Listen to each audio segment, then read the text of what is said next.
The Team Never Quit podcast is sponsored by Navy Federal Credit Union. Becoming a member at Navy Federal can help you earn more and save more. You can learn all about this at NavyFederal.org.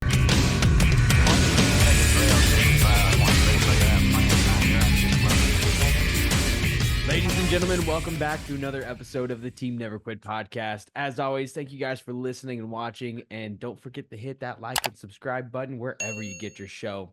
So today, before we get to our special guest, let's kick it off with our weekly Patreon question.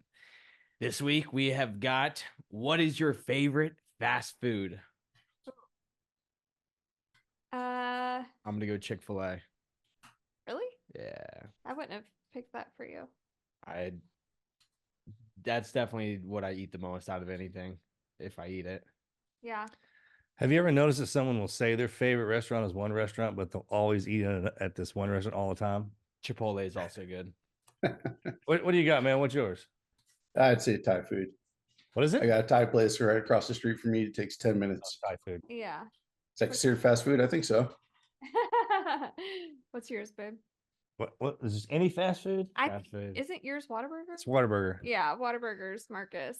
And And a then- self-respecting Texan would answer that question appropriately with Yeah. No, you're right. Yeah. Whataburger, I would say probably Taco Cabana. Yeah. I like tacos. Taco Bell over Cabana, though. I'll do either. too, man. Taco Bell is good too. All right, that's a good Patreon question. Yeah. There's so many different kinds now. Yeah, good question. All right, brother, man. Thanks for coming on. Thanks for doing this. Like I said, I like to start with a little bit of the backstory on how you got to where we're at right now. And to do that, man, where were you born? I was born in Connecticut, a little town called Towland, Connecticut. It's about 15 minutes east of Hartford. So, yeah, I spent my whole life there. Grew up with an awesome mom and dad. My dad's my hero. I'm the oldest of 3 siblings. And What are their names? After Tell me everybody's names. my brother's Keith, my sister is Rachel, my father's Paul, my mom is Debbie. Oh, good shout out to the family. Yeah. Yeah, You can't believe how far that goes, man. yeah. You say the straight So- gate to heaven, man, is make mother happy. Yeah, exactly right. Yeah. So anybody else? Was the family do you have a background in military service? No, nobody in my family's in the military. My grandfather, though, on my mom's side, he was actually Navy World War II. Okay. Now, So I guess yes, I do, but not my immediate family. do you know him? I knew him as a child. Yeah. So you got a chance to hang out with him? Yeah, a little bit. I got to hang out with my grandfather too. He was World War II, and he had his old rifle in his shed and some of his military. He never talked about it though. Like he never ever talked to me about it. You could just kind of see that stuff in there.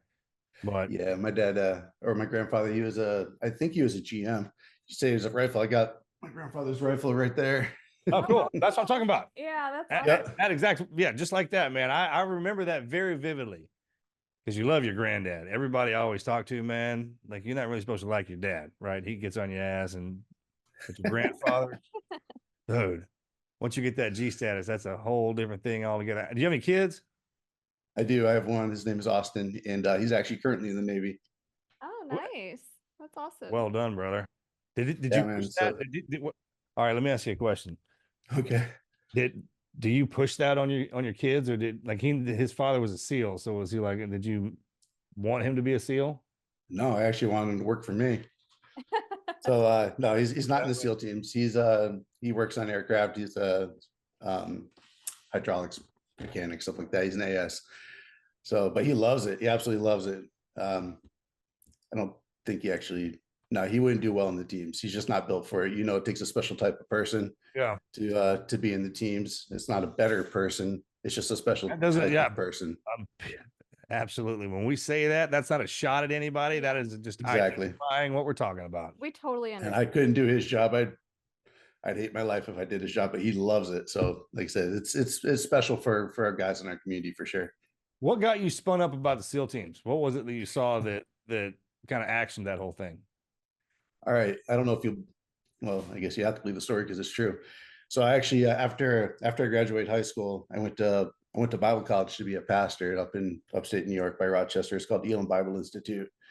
And I felt like that's what I was supposed to do. That was the calling on my life. I was to be a SEAL. I didn't even know what a SEAL was. In fact, I didn't really know it at the time, but I knew I was supposed to join the military.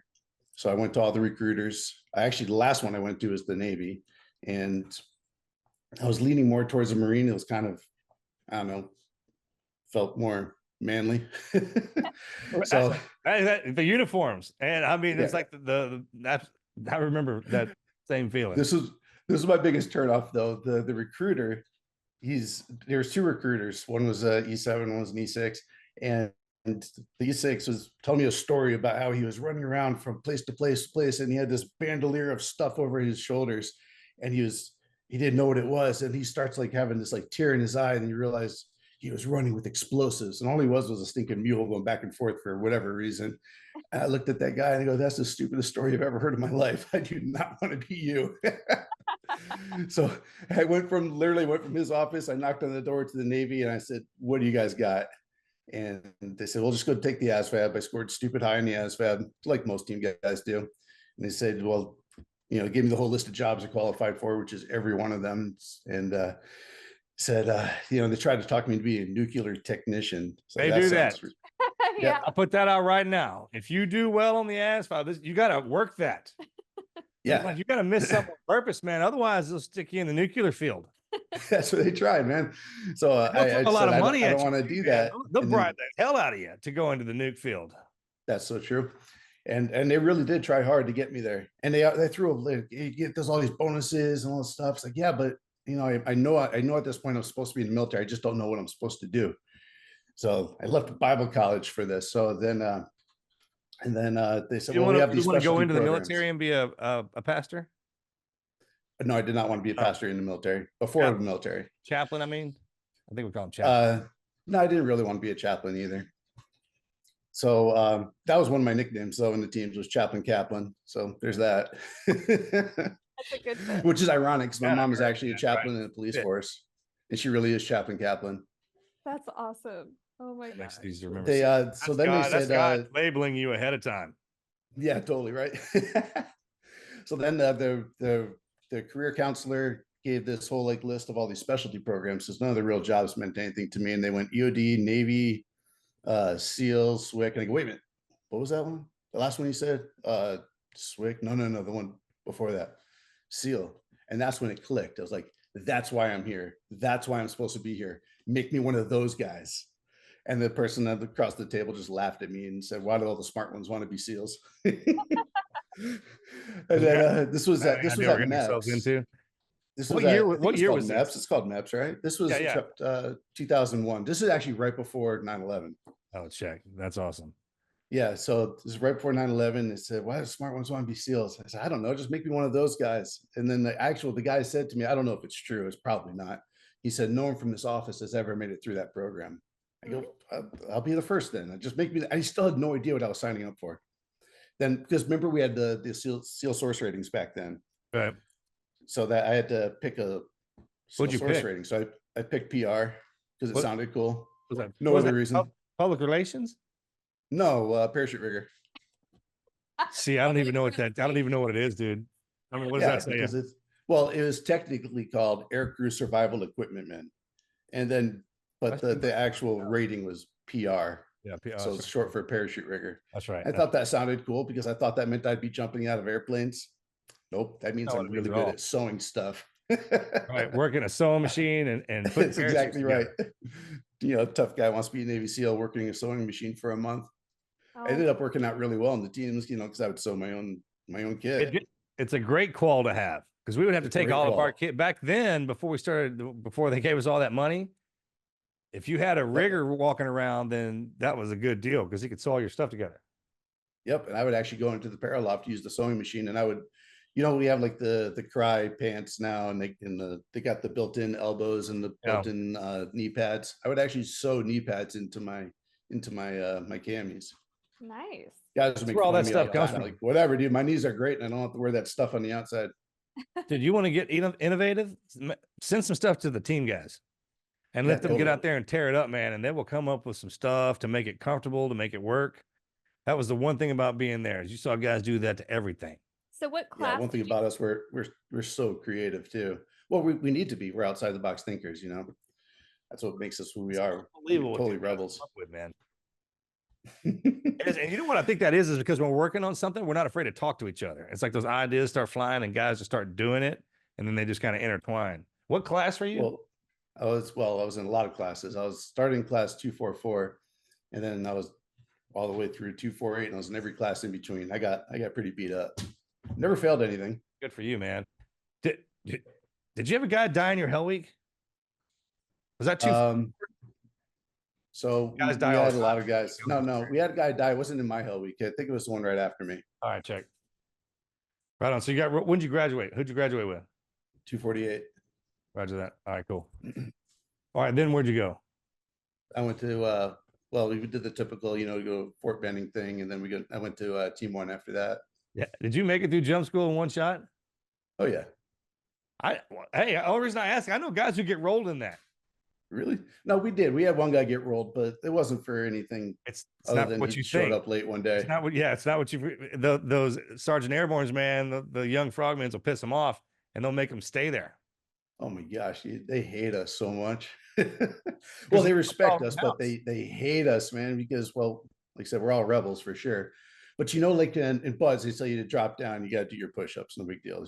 Was it 21st phase, and then by the time you're third phase, it's 50. Yeah. When you get to airborne, I think you have to do 20, but they have to do them with you. So it was kind of interesting with our class when they would say drop down. They always called us Navy, drop down Navy, and then we do our push-ups. But they're there with us, so we would do it until Sergeant Airborne would quit. We would just wait for them to quit because we're all tough guys coming right out of BUD/S.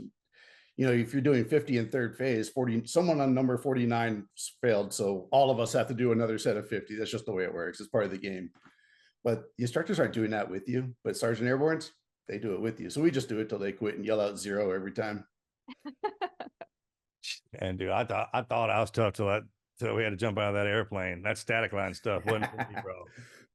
Yeah.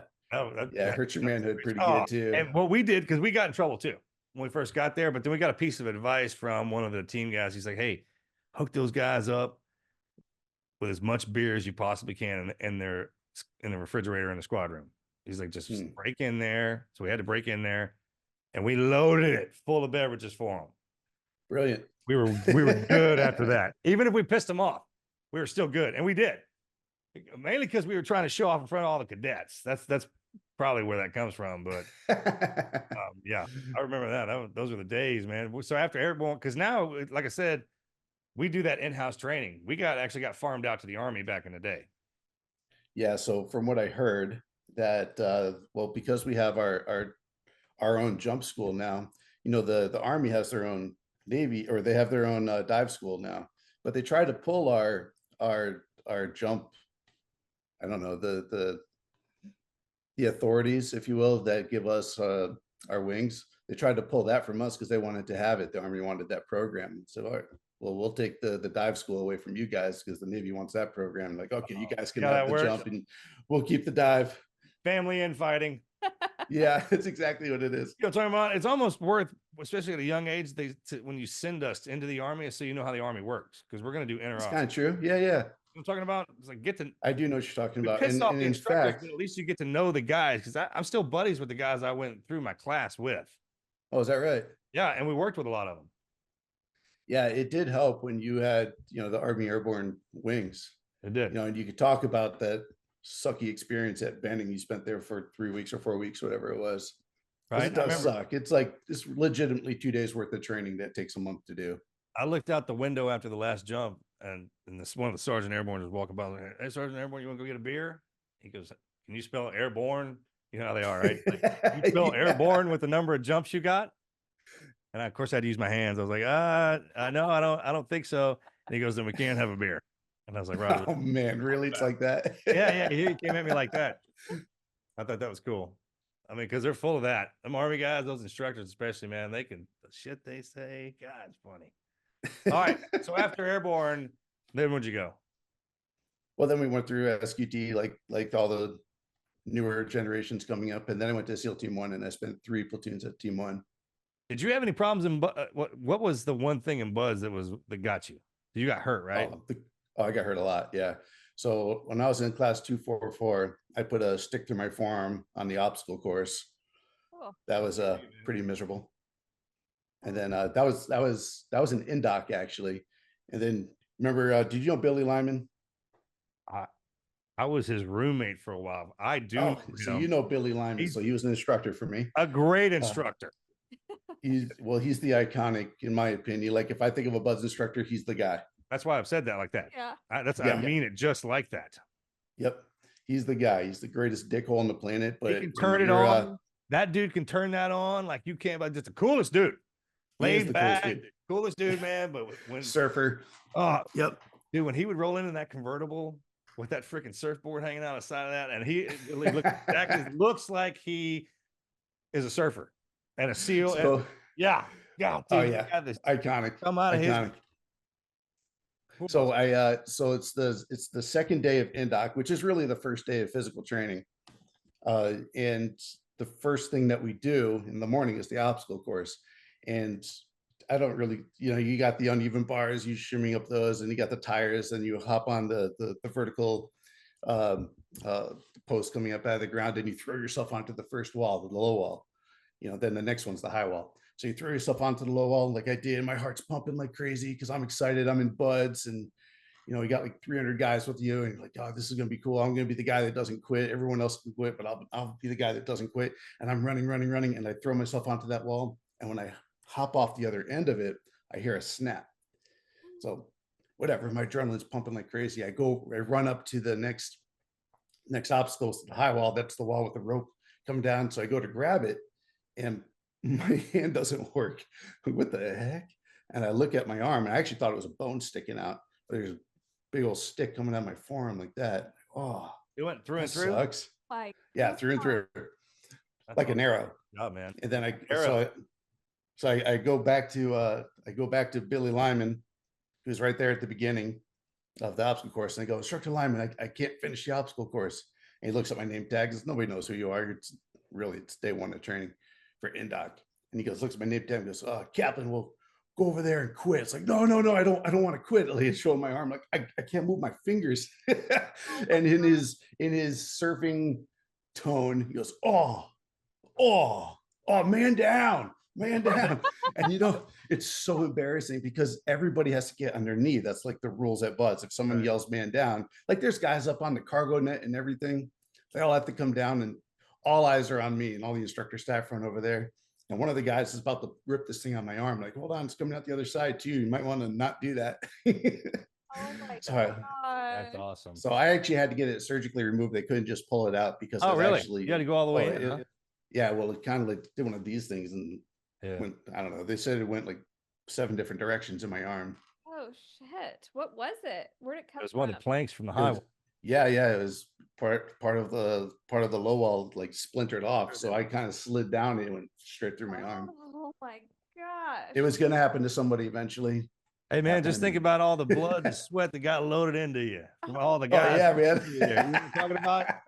That's one way to get hardcore. Get freaking look at it. Those obstacles, man, they can tear you. Dude, that obstacle course. That is disgusting. Oh, that's good stuff. Oh my gosh.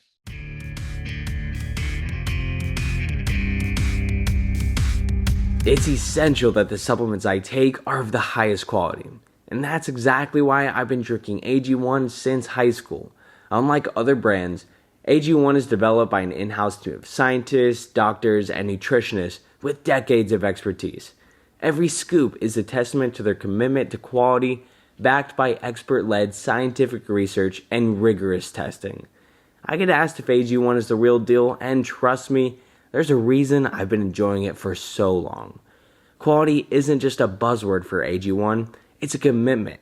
AG1 is tested for 950 contaminants and banned substances, far surpassing the industry standard of just 10.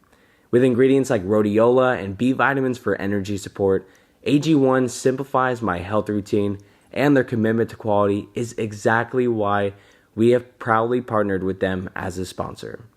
So if you want to replace your multivitamins and more, start with AG1.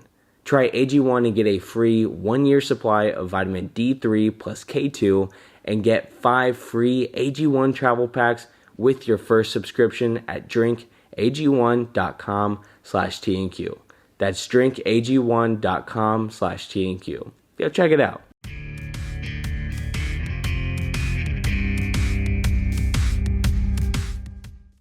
So I would say when I first started buds, I was probably top 10%. I mean, I trained hard. Once I figured out what the heck I was signing up for. Oh, I didn't even know how to swim, by the way, when I signed up. So Oh my there's God. that. Well, I grew up, I couldn't even get water in my ears because I would always have an ear infection. Oh my So God. So I actually taught myself how to swim by going to the University of Connecticut because I grew up in Connecticut. So I'd go to Yukon early in the morning when all these old people are swimming laps in their lap pool.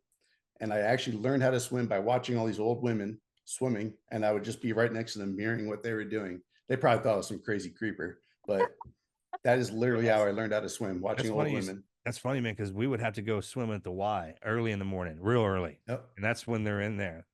Because all the after the sun comes up, all the kids come flooding in, and some of them can swim. Yeah. I mean, forget it all. And for a long time. I mean, just swim forever. Yeah, it make me so mad. Well, you know, I was super lean, so I sink like a rock. And I'm watching all these people, they're barely moving their body, just staying afloat. And I'm doing everything I can just to keep my head above water. Are you a good runner? Yeah, I'm a good runner. And well, my brother Morgan, he's a good runner. I got the swimming genetic. He got the running genetic. Well, I always tell people when they're prepping to go to buds, I said, if there's anything you want to be really good at, it's running. You'll become a good swimmer at buds for sure, but you won't become a good runner at buds. You'll get worse at buds because you get so broken. That is the truest statement. We need to write that down. So I hope that's in the program. And I got told that. But in my head, for some reason, I was like, it's seals, man. We're going to swim. You know, there's not that much running. I didn't think about it. You got to run everywhere in between the water. Never dawned on me. Yeah. And you can't learn.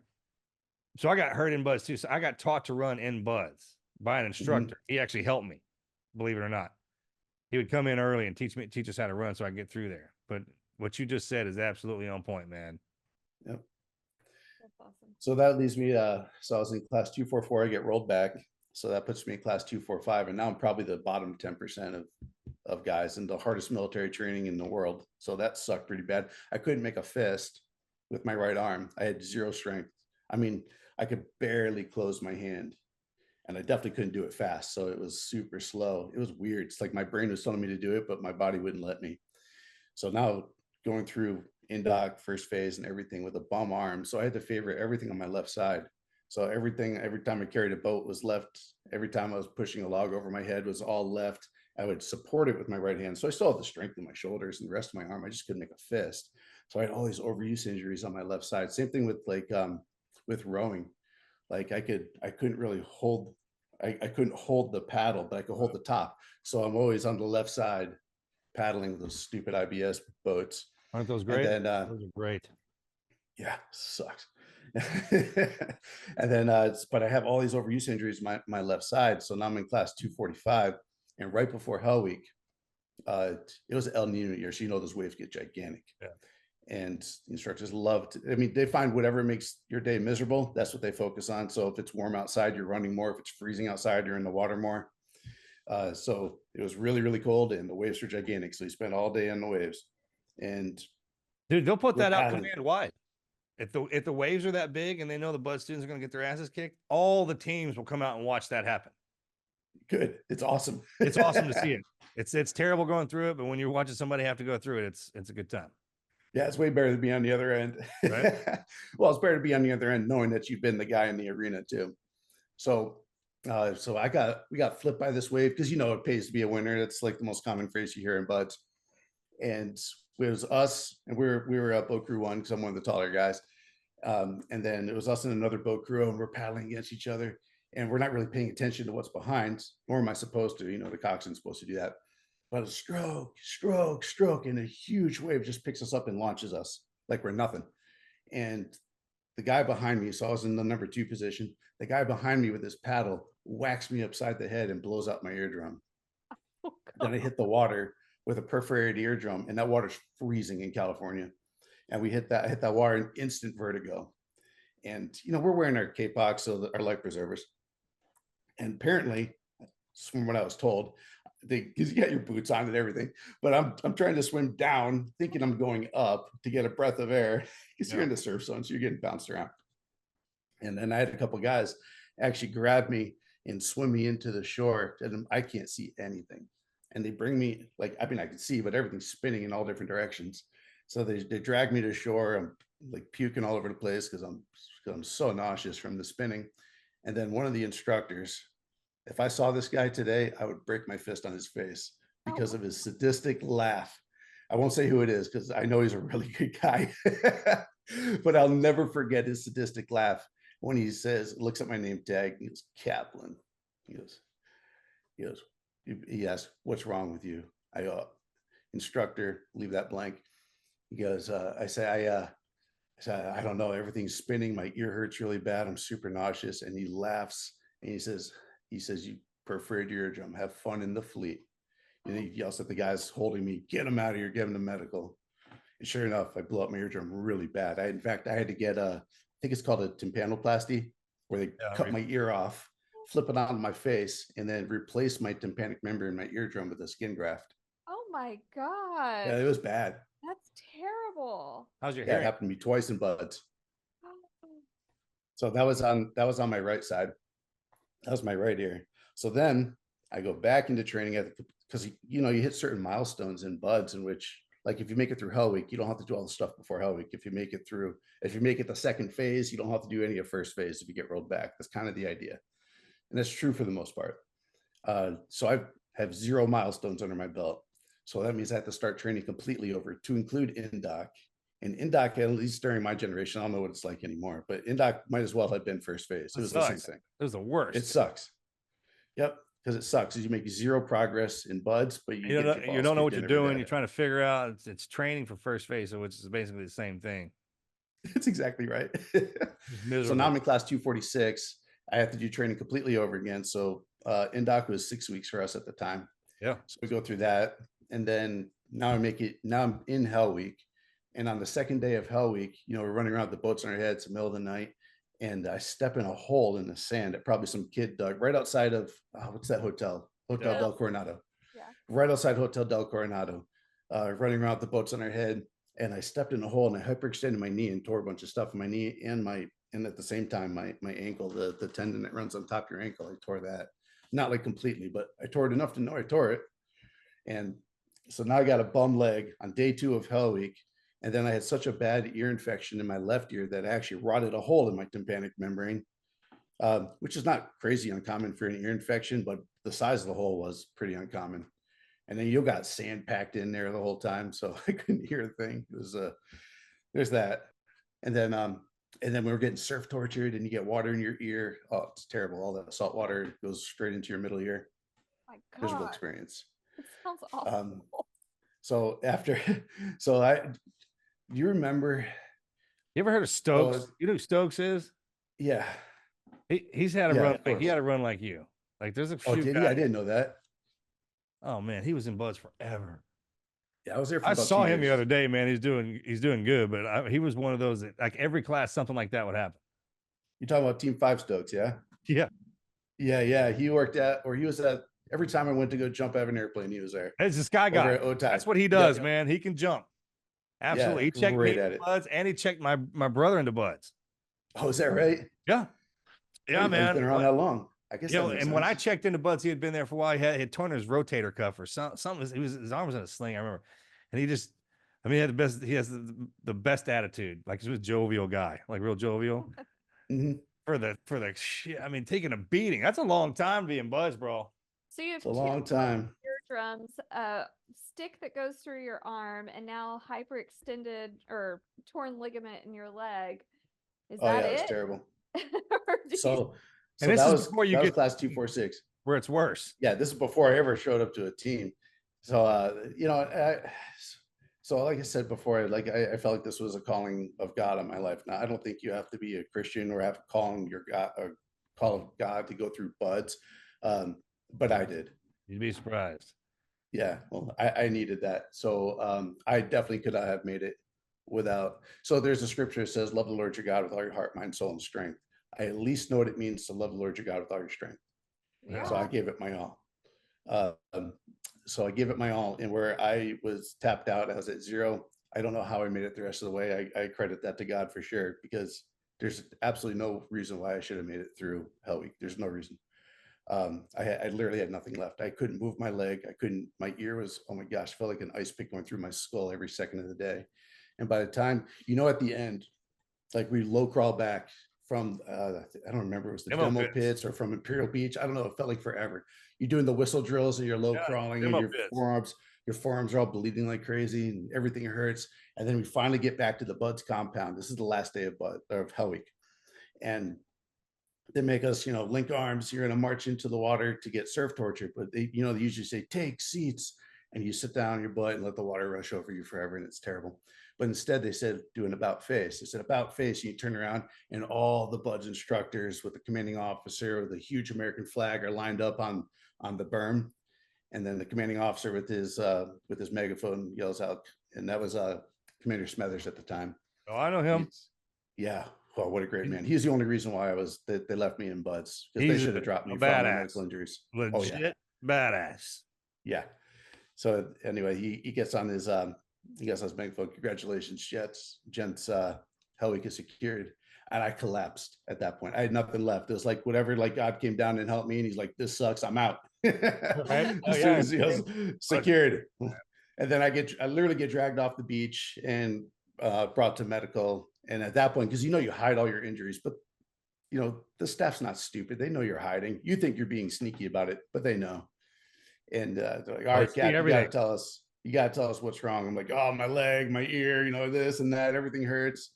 And then he's like, let me tell you what doesn't hurt. Let's just start with that, man. Then it starts with 0. It doesn't hurt when you're right here.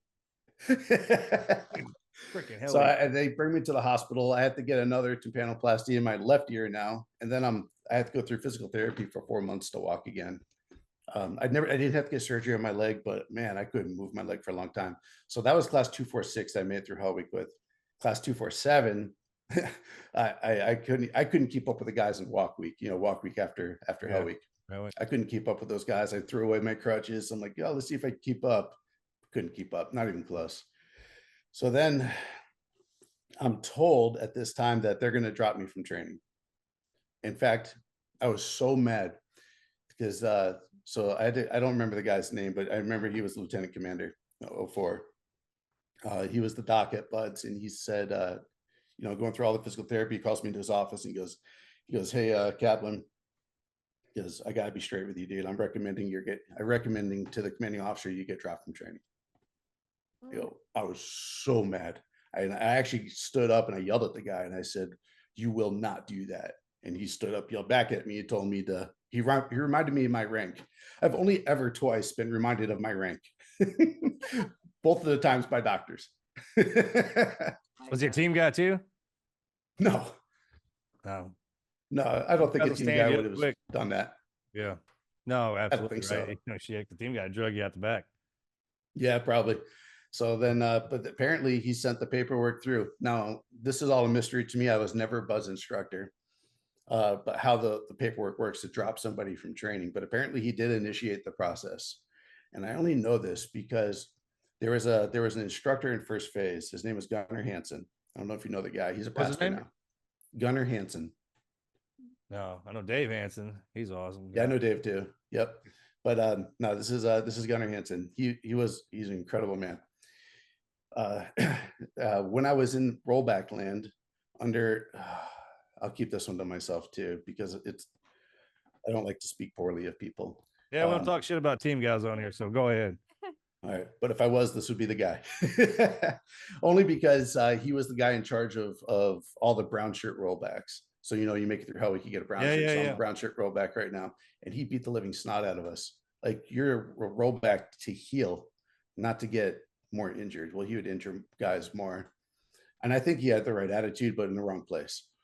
So would have been a great first phase instructor, but a terrible brown shirt rollback instructor. I remember, so we had that happen to us. There was a bunch of brown shirts and they wanted to clean everything up. And I remember the Blair Witch movie had come out. So they called this the Bud's Witch Trial. And I mean, they started hammering us, man. And guys started breaking again because they were in the And that rollback land's a healing phase, right? Yeah, I Mhm. remember we had to do one of those too. We had a witch trial. Well, we had guys that made it through Hell Week that were now quitting as brown shirt rollbacks. They were Oh, you had a quitting. good one. Oh, like they You they make were a brown gone, outta shirt there. quit. That's a big deal. It's a really big deal. And they would actually quit. They would literally go and ring the bell as a brown shirt rollback. And I remember there's 2 guys, and I know for sure one of the guys came back and made it as a frogman.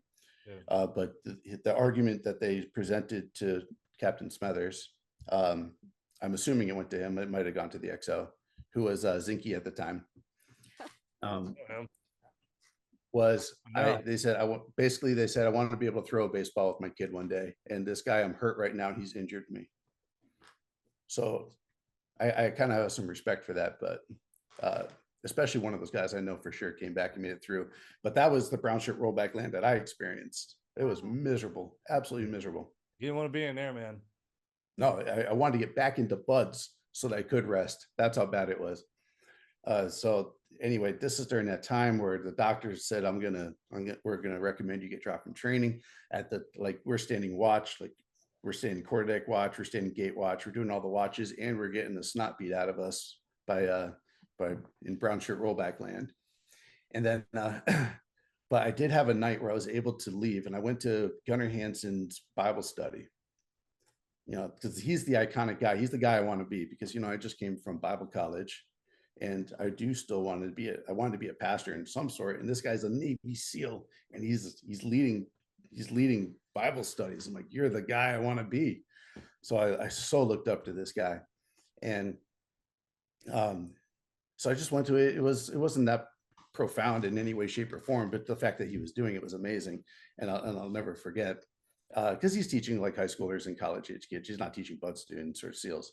And then, but I left, but I'll never forget that day. So anyway, that's important, because later on, when I finally did make it through buds, I made it through with class 248, and I kind of walked into class 248 like I've been pacing for weeks now, thinking I'm going to get dropped from training, get put in X division, and but they never sent me. So I kind of walked in, and I could walk now and run. So I walked into class 248 like I was always supposed to be there. Right after they made it through Hell Week, I made a bunch of friends with them, because, you know, the rollbacks are helping with all the medical checkups. Oh, yeah. Especially during Hell Week. So that was me. So I'm making friends with these guys like crazy, and I'm so glad, because they're all still good friends of mine.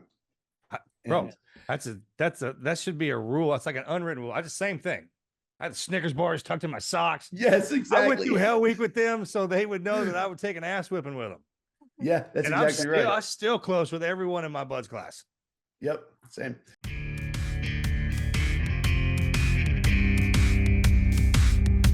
This message is sponsored by Greenlight. As kids get older, some things about parenting gets easier, but teaching them about money will always remain a challenge. That's where Greenlight can help. My little siblings actually just got their Greenlight debit cards in, and they earn money for things like completing extra chores, and the money's deposited directly onto their Greenlight cards. They've actually been using them this entire family vacation we're on, spending on things like souvenirs and snacks, and it's honestly great to see them learn spending discipline while also enjoying the freedom to make their own purchases. Greenlight is a debit card and money app for families, and parents can send money and monitor spending, while kids get to build money confidence and financial literacy. With the Greenlight app, kids can learn to save, invest, and spend wisely through fun games. This app also includes a chores feature to set tasks and reward kids with allowance, teaching financial independence. Millions of parents and kids are learning about money with Greenlight. It's the easy way for families to navigate life together. Sign up for Greenlight today and get your first month for free at greenlight.com/TNQ. That's greenlight.com/TNQ. greenlight.com/TNQ.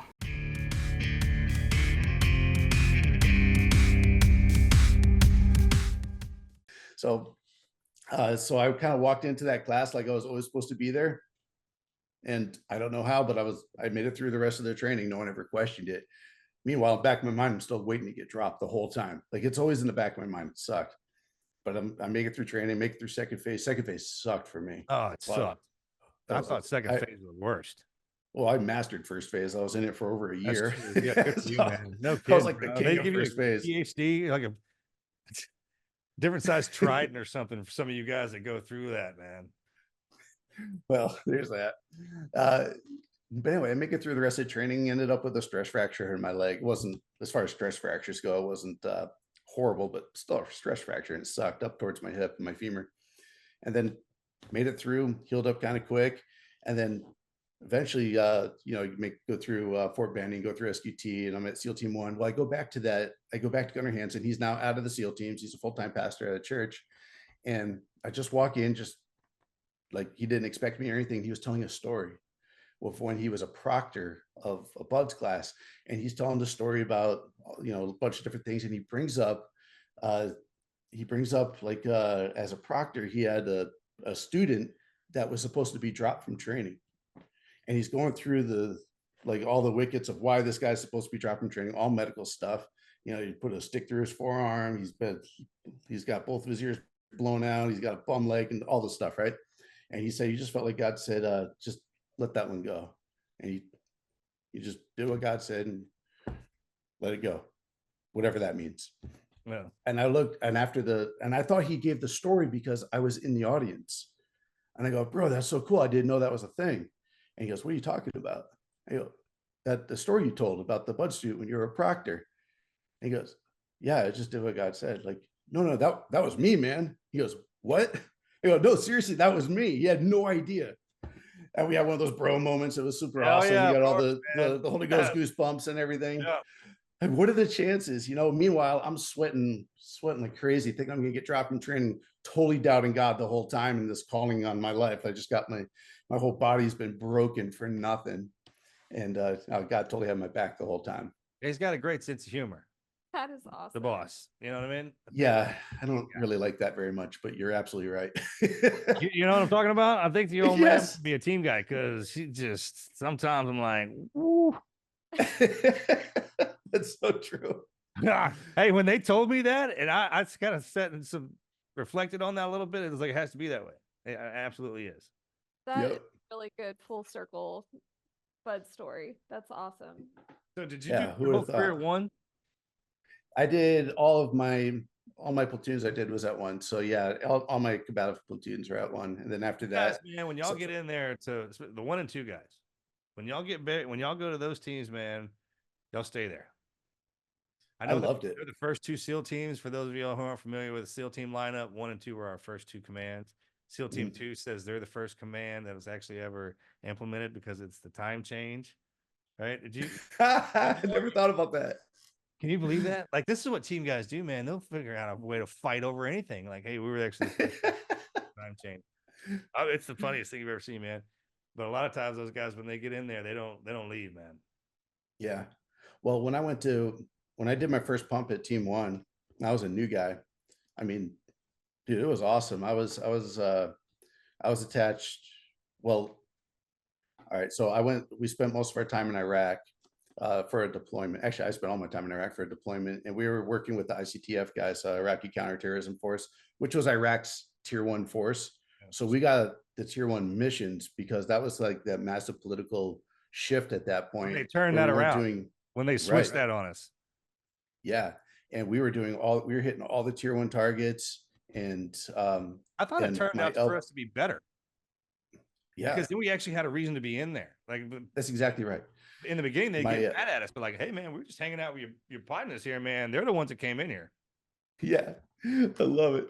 And we were going on 3 ops a night fairly often. I mean, there were days or weeks actually when we had nothing going on. So I would equate it to going on an op a day, maybe slightly less than that. And because sometimes it was 3 a night, sometimes it was nothing for 2 weeks. But I had my LPO, Bo Nankiville. Bo? He's such an awesome man. Shout out to Bo Nankiville. Congratulations on your retirement.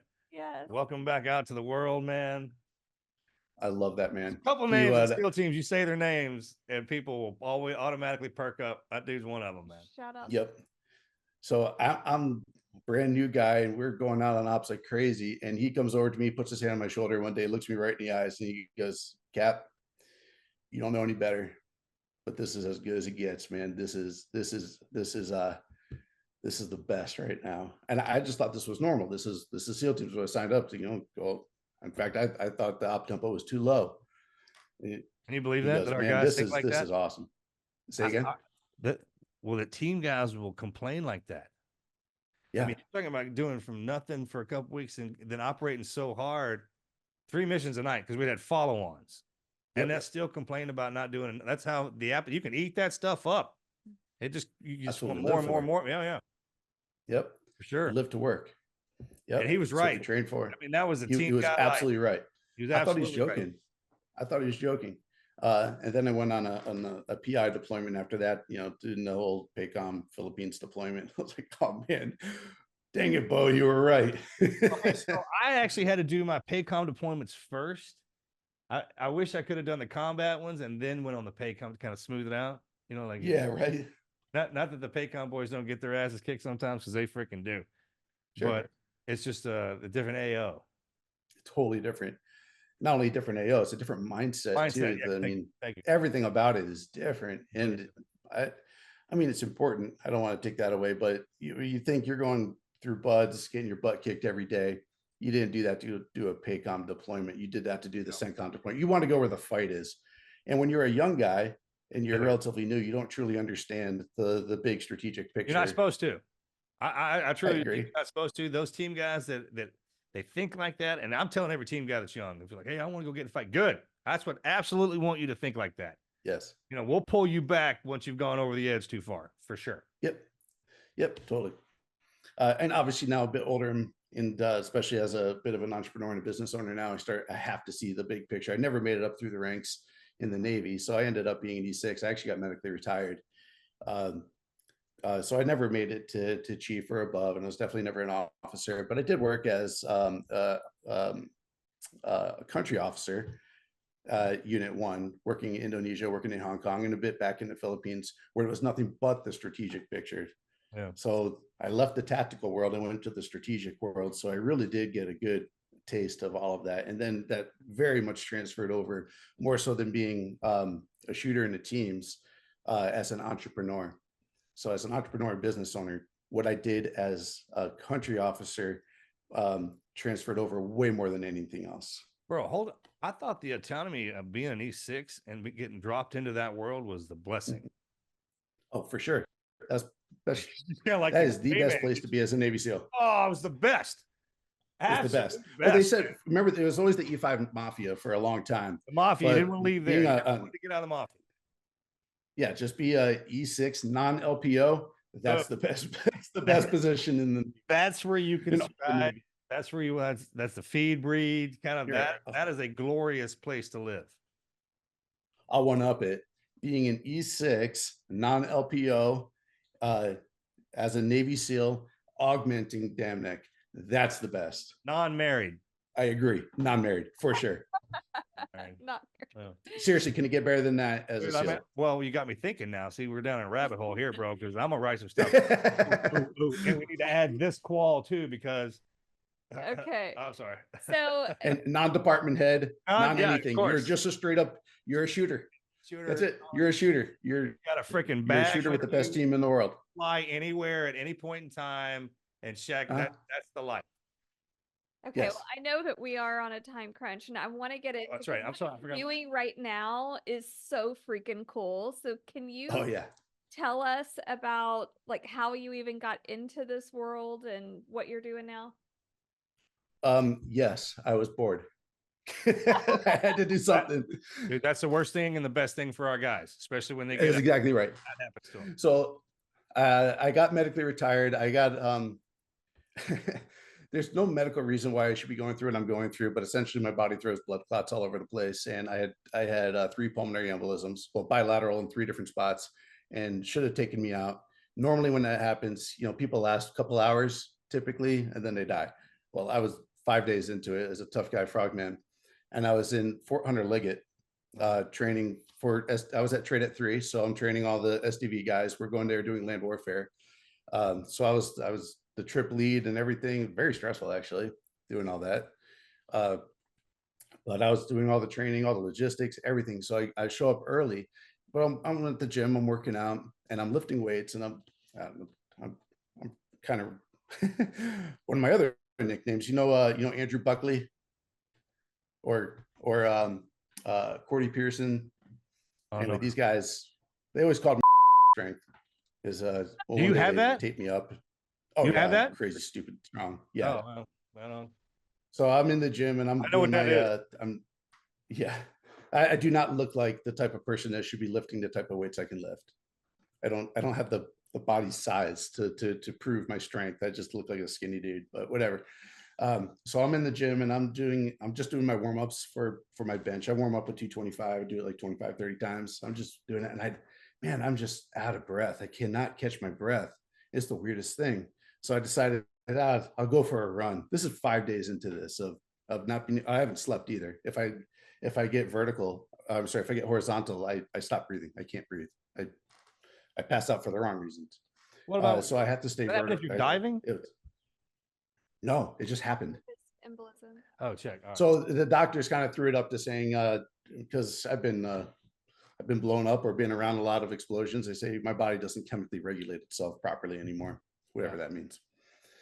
So who knows? I think that's doctors kind of quitting on me, to be honest. So, but I couldn't catch my breath. I'd go for a run and I'd make it maybe a quarter mile and my whole world is spinning and the curtains are closing in. And then I get on the phone with my wife. My wife is working as the Commodore's aide over at Group 3. So I call my wife and I go, hey, I can't breathe. She goes, and I said, my chest hurts so bad. And I'm just thinking I don't know, something weird. I'm not thinking anything crazy. She goes, oh yeah, you need to go to the hospital right now. I'm like, I'm not going to the stupid hospital. I got all this training I got to run. She goes, okay, that's cool. Hold on. And she hangs up on me because she knows I'm super stubborn. So she goes and gets the command medical officer, Captain Swanson, captain. So in 06, remember I told you there's only two people have ever told me to stay in my pay grade. They're both doctors. So my wife calls me back and I go, hey babe, and I'm all out of breath just trying to talk. And he goes, he's so funny. He goes, yeah, I could be your babe, but this is Captain Swanson. I'm like, oh, hey sir, how you doing? Yes, sir. Yes, sir. Yeah. He goes, so I heard you have chest pains and shortness of breath. I'm like, yeah, but I'm good. And he goes, no, you need to go to the hospital right now. And I go, well, all due respect, sir. I said, I got a lot of stuff I got to get done. He goes, okay, that's cool. I'm an 06, you're an E6, and I'm commanding you. And ends the conversation right then and there when they drop that out. It was the weirdest thing because in the teams we don't talk like that. We don't talk like that. You know, there's that. Yeah. We have it's all reputation, ranks involved, but not really. Not really. I think that's why it hits us harder. Because it hits us super hard. Okay, yes, I had the same feeling too when they drop it on you, like, oh man, I guess what that is. Yeah, right. That was the weirdest thing. I'm like, I look over to my to the rest of my guys and like, I've been commanded to go to the emergency room. I guess I got to go. So they drive me, and I was pissed, dude. They drive me so mad at my wife. I'm mad at my wife for all the wrong reasons. And then when I get there and they do all the x-rays and they do all the blood tests, the D-dimer test and all that. And the guy whips open the curtain and goes, how long have you had these symptoms? I'm like, I don't know, like 5 days, I think. The guy goes, you're supposed to be dead. Like, I am. He goes, your lungs. He goes, yeah, like this guy, he's just like he's just a nurse. If he's like a frogman, dude, he's like no fluffiness or anything, no bedside manner whatsoever. He's just like, you're supposed to be dead right now. We need to pump you full of blood thinners to see if you make it through the night. I'm like, oh, it's like that. All right. So that was one of the most painful nights of my life. They pumped me full of blood thinners and everything starts breaking up. And I had to have 2 nurses underneath me hold me up because if I lay down, I would pass out and die. And guys would be on rotation. And then SEAL Foundation was called. They sent my family out. They sent my friends out to basically say their goodbyes to me. And because the doctors actually said that I'm going to die, that there's zero way this guy's going to make it through. So I ended up not dying, clearly. And then you should call him and remind him of that. Their hospital got blacklisted because of that. There's a lot more story to that, but maybe for another interview, a different time. Yeah, roger that. So, but eventually I get medically retired, after 16 years in the SEAL team. So I get a medical retirement. During that time, I'm staying at Jim Beck's house. I don't know if you know Jim Beck, another team guy, awesome guy. He's actually walking right past me right now. Bye, Jim. I was staying in his house for a year and a half. Yeah, it was supposed to be 3 Was weeks. he waiting for me to talk shit on him? Because I don't do that. I can't hear you anyway. I got my earbuds in. No, yeah. He's staying at my house right now because he's moving. But I'm yeah, he's moving to Virginia. So anyway, so I'm staying at his house. It's supposed to be 3 weeks. And because that's what I was told, that you've been deemed unfit for the Navy, and it's a matter of whether we separate you or we retire you. It's based on percentages, I guess. Yeah. It's like, well, okay, whatever. So 3 weeks. Well, then they said, well, it might take up to 9 weeks. I'm like, oh my gosh, I gotta call Jim and tell him it might be at his house for 9 weeks. It's a long time to be a guest in someone's home. So I called him up like, hey, dude, this might be up to 9 weeks. He goes, all right, let me talk to Danny. Danny's his wife, sweetest lady in the world. And he goes, she says it's cool. All right, cool. So I'm there for 9 weeks. Bro, it ended up being a year and a half. I had no idea how long this process was. So when I started my company, it was straight up out of boredom. I had already, because thinking this was 3 weeks, I'd already passed off all my roles, responsibilities to everyone. So I'm kind of twiddling my thumbs, and I don't have an idle bone in my body. I'm working a bit in Hollywood too. So I'm working as a, they called me a SEAL tech advisor. Yeah. So I was a tech advisor for Hawaii 5-0, Magnum PI, a bunch of NCI, or not NCIs this time. A couple other shows. How was that? You like working up there? Oh, it was the weirdest thing at first, because you go there and everybody knows you're a team guy. Now, prior to that, I never told anybody I was a team guy. Yeah. I mean, if people, if they probe and ask, it's not like it's a secret. Sure. But I was, when people would ask, because everywhere we go, you got big, strong dudes, all walking around together, going through like an airport. Everyone wants to know who you are. The whispering in the back. Sure, man. Yeah, absolutely. So we were always like male cheerleaders. I was a Zamboni driver. I was a blimp line handler. I was always anything but a team guy. You write a book on that. You could write a book on that.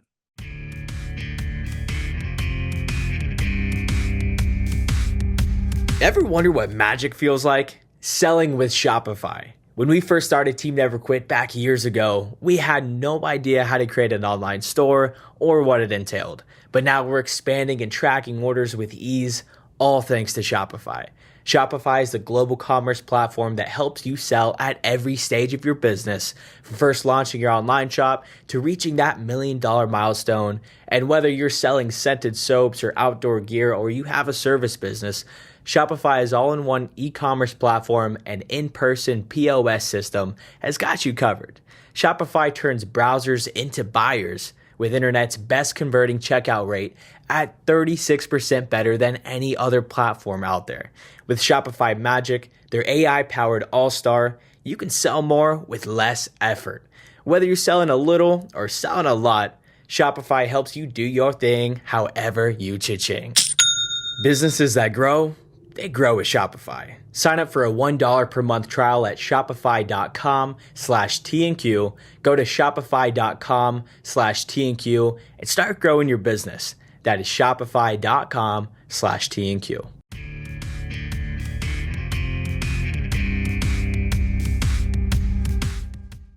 Oh my gosh. Yeah, I can't even imagine how many stories there are of all the professions we all made up. In fact, one time we even had the stewardess give a shout out to our task unit commander as the coach for our male cheerleading team on the airplane. It was the funniest thing. Everybody's clapping. Dude, so we get one of the guys that looked like they were from a foreign national, and we dressed them up real fancy and say they didn't speak English, and then we'd get up in the undercover suits and walk into the VIP section like he was a sultan's son or a prince's. Oh, that's awesome. Yeah, we grease the freaking door guy $100 or $200, man, and tell him that, hey, man, this guy's a dignitary, diplomatic immunity. Oh my God, that was one of the good ones we do. Oh, that's great. Yeah. So while I'm staying at Jim's house, waiting for this whole medical retirement process to actually come into fruition, I was like, well, and I sent my wife away too, thinking again it was like 3 to 9 weeks that this might take. sent her away to Florida, to Tampa, because that's where all my family lives now. They all moved from Connecticut down to Tampa. So my mom, my dad, my brother, my sister, and even her family, who she grew up in California, but everyone ended up in Tampa. So I'm like, well, maybe we go to Tampa. That's apparently where our people are. So I sent my wife there. We bought a house. She signed a contract for a job working for Lockheed Martin. Like, that's where our life was. Sent my dogs, sent my stuff, and I'm sitting in Hawaii twiddling my thumbs, waiting for this whole thing to finish off. So I figured, well, I was bored. Let me try to start a company. Why not? Let's see what happens. So I went through the whole process and pretty much took the mentality I had was I want to take all the fun stuff I did as a Navy SEAL and make a company around that and leave the sucky stuff with the teams and just make it fun. Yeah. So I had a friend who invested in the company. I had a couple people that believed in my vision. And well, that's sure your enough, first, what's your first step is your vision. Like, were we just sitting around? How'd that work? It's like, this is what I want to do. This is what I think I need to do. yeah, I mean, for a guy like you or I, it's not hard. So it's well, we could do anything. Honestly, we could do anything. Yeah. Take a team guy and give him a task or give him a vision. Done. It's just a matter of time. That's all it is. You'll figure it out, or you'll find the right person to help you to figure it out. Yeah. Yeah. So I bought a boat. Got it. Well, we were in Coalina at first. You remember Coalina on the west side? So we're in Coalina doing high-end snorkeling and scuba tours. And it doesn't take much, but it does take something. You just treat people like you'd want to be treated. Yeah. You know, you An treat experience. people Yeah. with Give them a dignity, great you treat them with experience. respect. And you teach them. This is my favorite part. It's hard to impart something into somebody, but it's easy to draw something out of it.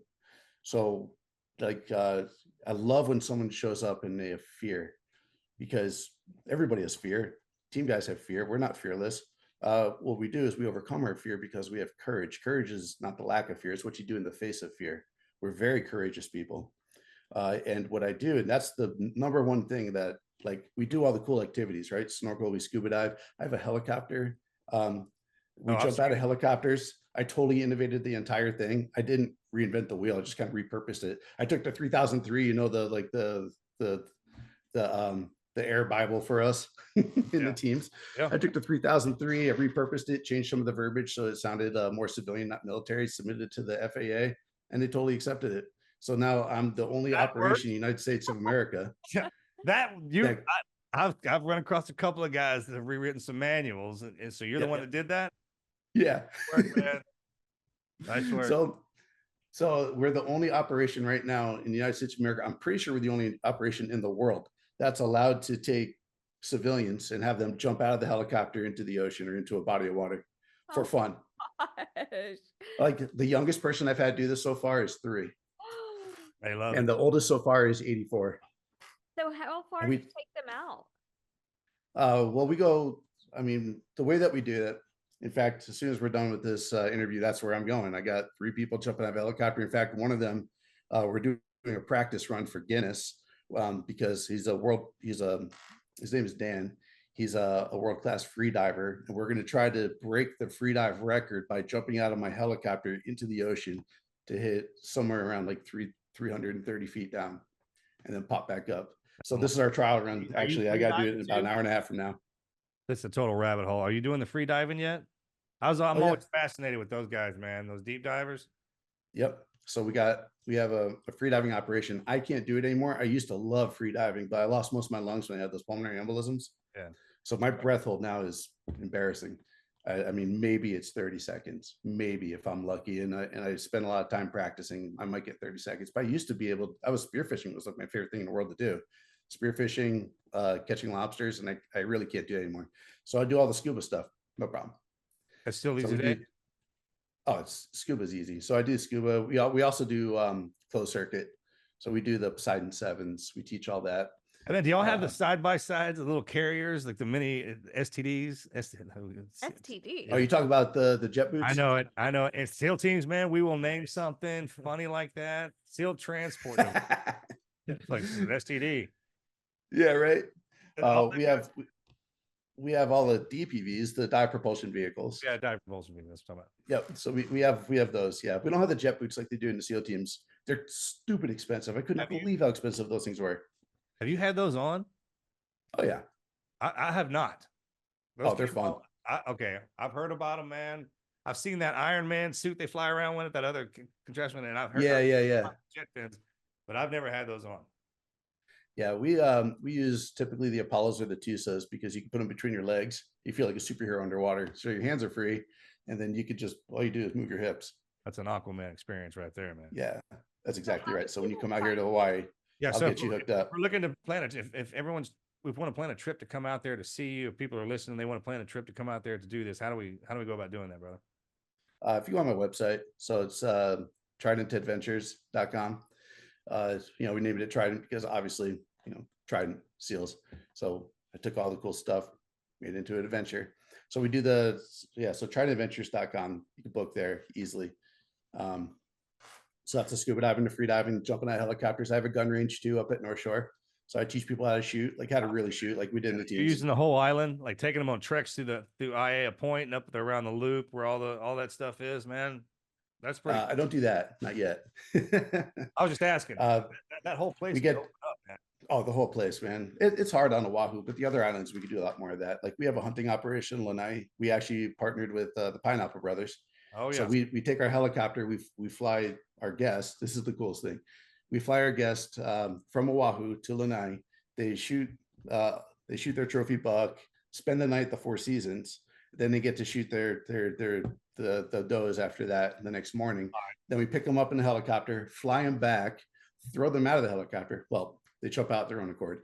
They jump out of the helicopter, take them scuba diving, and then hop on the boat and back where we started, which is at my shop at Aloha Tower.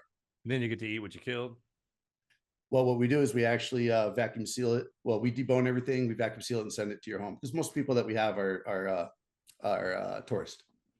This is freaking Bro, that awesome. helicopter hunting in Hawaii. Are you kidding me? Oh, it's so awesome. And we hunt access deers. I mean, it's the best tasting deer. Oh yeah, axis and pigs are out there, right? Yep.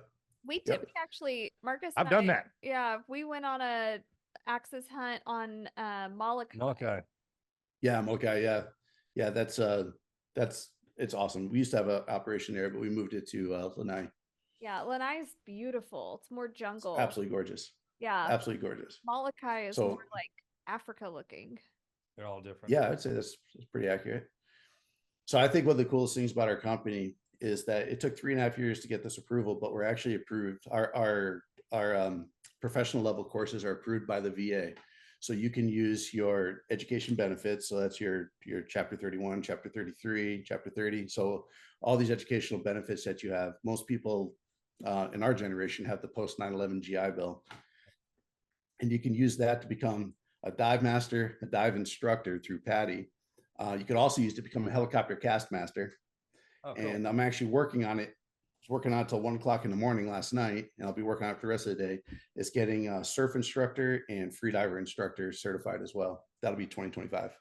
How cool is that? Oh, it's the coolest thing. And while you're going through those courses, you get your housing allowance for Hawaii, which is $3,300 a month, tax free. Yeah, It's the best drug deal in the world. It's awesome. no kidding, man. What about y'all do the offshore surfing, like with the big waves offshore? You carrying the guys out there yet to do that? Not yet. I say not yet because 2025 that is going to be the case. Get a Chinook, get a couple Chinooks. You know how much fun? I don't have a Chinook. I have a Twin Star. It does have 2 engines, but it goes to one prop. Roll out on a bunch of team guys because are team guys coming to work for you?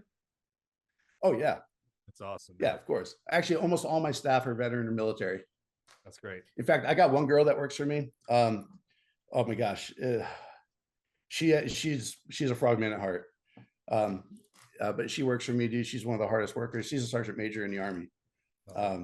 And oh my gosh, and I love having this woman around. And I got another guy that works for me. He's very much like you or I. He is a Marine, so he's my boat captain. He's also my course director. So I got a bunch. I mean, so many people in the military work for me, and we got approved for what's called VRNE, which is it used to be called VOC Rehab. That's vocational rehabilitation. Now it's called Veteran Readiness and Employment. So VRNE, that's chapter 31. So we just got approved for that. So someone can come to us, go through all of our training. It's all paid for. And they go through, well, at least with this guy's coming through it with us right now, has to go through all the on-the-job training. So the government is paying for his on-the-job training while he's working for us, racking up his time and everything to be a scuba instructor, a helicopter cast master, to be a boat captain, a scuba tech, and it's a 13-month program and it's all paid for. It's That is freaking awesome. What's the age limit, man? Because my youngest son, I'll send it. Yeah. How does one 18. become a boat captain? Yeah, there we go. You're right there. There we go. What's that? I didn't hear that. The oldest one back here wants to be a boat captain. Yeah. You want to be a boat captain? Yeah. Commercial boat captain? Come I hang out with me, think, bud. Yeah, You need quite a few days out at sea. There would be the best. Yeah. Yeah, we could totally do it. That is freaking awesome. Okay. Are you on social media or is your company on social media? My company is. I personally am not. I'm horrible at that stuff. So yes, if you go to like Instagram, it's Trident Adventures Hawaii. Okay. So Trident Adventures Hawaii, you'll see all the cool stuff that we do. That video, that That one you what, sent me, 2.5 minute video that you sent me was Oh yeah. So that's called a sizzle reel. I didn't know that's a thing, but apparently that's what it's called. It's a sizzle reel because we're actually making 3 television shows out of our company. So one is centered around the company where we take people that are really messed up, either they got some mental issues or their physical issues, and we, through the company, give them all these cool Navy SEAL experiences. So like one guy, Colin Cook, that you saw in that video I sent you, he got his leg bit off by a tiger shark, and so he's missing his leg. So when you see him jump, you'll see him jumping with this prosthetic out of the helicopter. It's so awesome. And then taught him how to scuba dive and then teach him how to shoot. His wife that's with him, her name is Sydney. She got blown up in the Boston City Marathon. Oh. They met each other because Sydney's mother got both of her legs blown off in the Boston City Marathon. So while she's getting fitted for her prosthetics, Colin, who got his leg bit up by the tiger shark, is getting his leg fitted for the prosthetic. They met each other there because Sydney was there supporting her mom. So they met each other, fell in love. It's a really cool story. So that the video I sent you is featuring those two as they go through all of our cool Navy SEAL experiences together. How cool. Oh man, well, great job, brother, doing that, taking the Trident and making something out of it we got in the civilian world. That's good stuff. Yeah, and it's kind of it's a fuzzy line, and only guys like you or I, and those that are like us in the soft community, can really make this type of judgment. I always say there's 2 types of people that when they get out of the teams, they can either stand on the reputation of the teams, or because of their reputation, they can uplift the reputation of the teams. I choose to be the latter. Yeah. I choose to take my previous chapter in my life, and through my entrepreneurship, through my company and how I conduct myself, carry myself, through my integrity and my character, I want to be the guy that when someone says, because it's obvious I'm a Navy SEAL, right? It's not obvious while I'm a SEAL because I don't tell anybody, but now I do. It's weird. But now I tell everybody, I want them to look at the teams in a higher regard because of how I carry myself and how I run my company. Recruiter. Now we're recruiters, man. Yeah. For sure. The only reason we came in is because the guys ahead of us, you heard their stories. Somebody had to tell us. That's exactly right. And it was interesting when we were young guys, we kind of poo-poo the people that write the books or they're on Fox News or doing podcasts like this. We kind of poo-poo them. But we would never have known otherwise. So it's a bit of a double-edged sword. So we want to, I read, oh my gosh, I have a brain fart right now. Rogue Warrior. Yeah. Like I wouldn't like that's after I signed up to be a SEAL and everything, and I figured out what the heck it was. And I found this book, Rogue Warrior. I'm like, oh my gosh, this is what I signed up for. This is awesome. Yeah. But I would have never known otherwise. Who would know? Who would know if we didn't have something out there, if we didn't have like Active Valor, the movie, or have your movie out there? Like how would anybody know otherwise? Yeah. It's that rule sits on us when you're in. That quiet professional rule, not supposed to advertise our work or demand any recognition for it. That whole thing, especially it's in our creed. When you get out, it's incumbent upon you to carry the values that we learned under the Trident, and then also recruit the younger ones coming in, because the ones That's who are in exactly can't talk about it. Mm-hmm. Right. That's why when you're in the teams. When you're out, and you do the best you can, walk tall, because you want guys to come in. There's That's definitely exactly right. a split of different kind of guys too. There's the kind like y'all that just want to lift each other up and support each other. And then there's some team guys that just want to tear everybody down because I don't know why, what their reasoning is, but it's really odd to see the split and like what makes that. But what you're doing is awesome, and we want to go. We want to go to Oh, yeah. Hawaii. Thanks, do bro. it. Well, I'm Oh, sure seriously, my house is open. I have 2 spare rooms here. You guys stay with me. I got extra vehicles. All you gotta do is show up. Awesome. Yeah, And my wife and I are both good cooks. We'd love to cook for you. Aw, we love to eat. You'll blast snacks. Yeah, perfect. Don't worry, we love to eat, brother. Well, all right, man. We'll get out there and do your thing. Yeah, thank you so much for sharing your time and your story with us. Yeah, I really look forward to you guys coming out and seriously come out to Hawaii, stay with me. And well, I'm sure you'll have a ton of people you want to visit, Marcus, but my house is your house. My stuff is your stuff. I know, brother. God bless you, man. This is the Team Never Quit podcast. So buckle up, Buttercup.